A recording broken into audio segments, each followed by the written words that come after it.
What do you have to say? Huh? As an instructor, what do you have to say? Good day. Lovely day in the pool, man. Lovely day. Lovely day. The sun is shining, almost clear skies. No, please overcast. Yeah, overcast, I guess. Yeah. But nonetheless, it's a good day.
People, welcome back to the channel. I've been missing for a few weeks, but I hope you understand.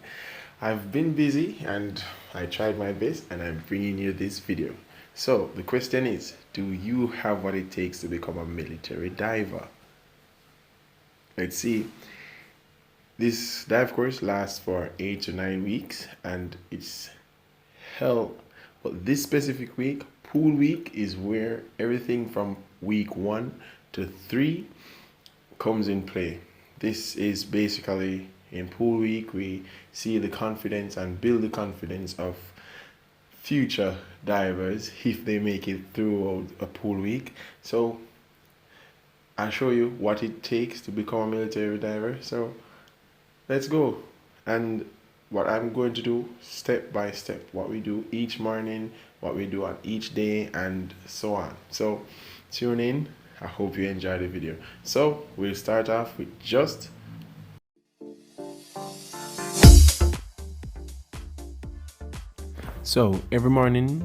every single morning we'll start off with warm up, because I mean you gotta warm.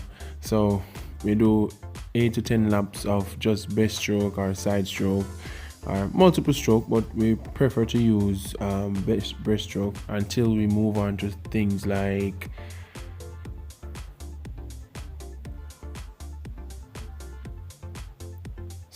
over unders. It's self-explanatory.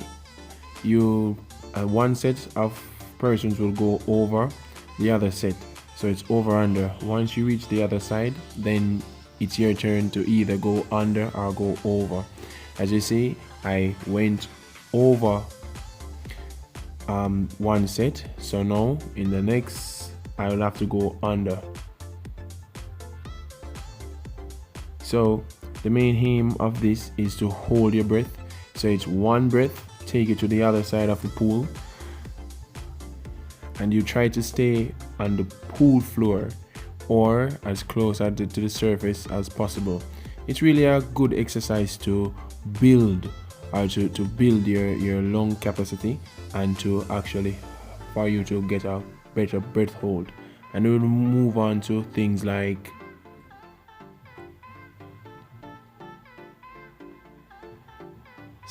the diver's handball is basically you trying to hold the ball down and wait for somebody to come and relieve you so you can go back up, and it continues until somebody else come, and then they'll relieve you, and then you go until it's your time again to go and relieve somebody.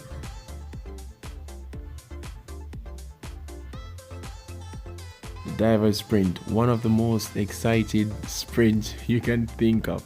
You might be wondering what I'm doing, but in a few you'll actually see. So the basic of this is basically just holding your breath and sprinting on the pool floor. So here I descended with one weight and picked up one, so and run to the all the way to the next end. And this is a 25-meter pool, so this is 75 feet and it's 14 feet deep.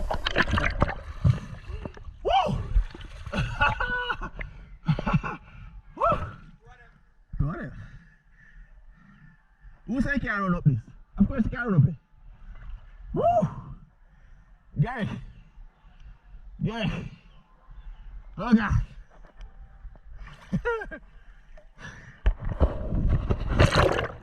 Insane! This is very hard to take it from me because the pool floor itself is very slippery. It takes a lot of energy and good breath hold to actually complete a full length of this. You probably won't get it on the first go or the second, but eventually you will get it. If you got a good control on how to really concentrate on your breath hold, then you can actually make it this far. If you can't, well, good luck to you. So he completed this with one go, and that is good. But what if you can't complete it in one go? This is what you'll have to do.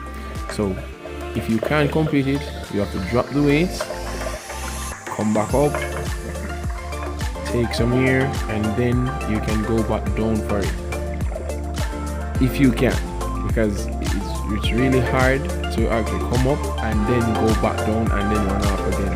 You're actually wasting energy that way. It's best if you just do one go and get it done. Because you'll see, you go for it, takes a few steps. As you can see, the pool floor is very slippery.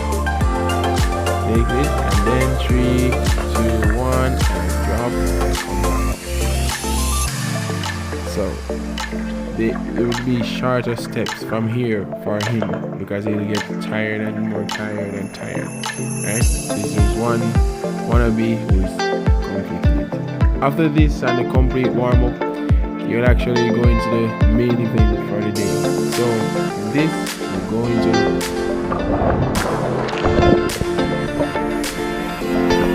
if you feel drowning, this is definitely after because this training of water is not just any training of water. As you can see, one of these has a drink tank, which is about 70 pounds, plus another weight load is about 8 pounds. And he has to do water checks of ensuring that he knows fully all of the water in there, so up and so on. So, after if completed their check, they will have to report to the life supervisor saying that in one check completed, check start. After that, they will be given another instructions trade for the pool. After that is completed, then they will get an instructions to inflate. So this training is probably the most feared part of pool week because it's a lot of work. Without the proper kicking technique, which is what we'll call the flutter kick, you cannot keep up. Look at that. So without the proper technique and the proper kicks, you will not survive. You'll rock it to the pool floor and I'll have to take you out. Because once you go under, you're out. Put it to the side and you'll get another try if there's time allocated for that. So without the proper technique, things like this, trust me, things like this will happen. And so I'll grab you, I'll take you to the side and they'll take you out of the water and they will call it a day. So give you another try. If you go under again like that, we'll just take you out of the pool, put you to the side, get you a tender and take you out.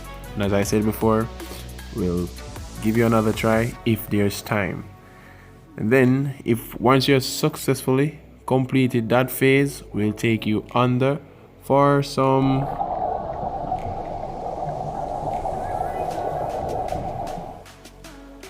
underwater techniques. Is basically things that you'll need to know, or things that you'll need to do if something happens, like for example, if your mask is fogged up and you need to clear it, how you do or how you go about doing so.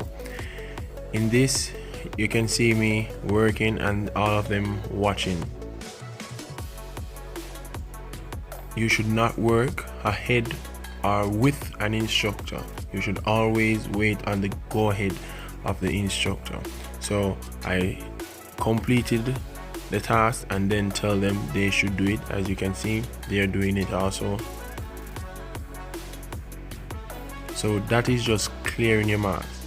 So this is what will happen if you work ahead of the instructor, not knowing how to carry out the proper drill or skill. So you can see he worked ahead of me, and now he doesn't know how to get the water out of the mask. And not doing this and not knowing how to, you will actually start to panic. As you can see right there, I'm trying to get the water out of his mask. Now he starts to panic. I'm trying to hold him. He's pointing up. So now I just have to take him up to the surface, give him a briefing, tell him what to do next, and so on. Then we will move on to other things like regulator recovery. So as you can see, I told him to hold on and I'll work. You see, I took the reg and I throw it out, lean to the side, recover my regulator, and then they would do the same. So I demonstrate one time and then that's it. Go again.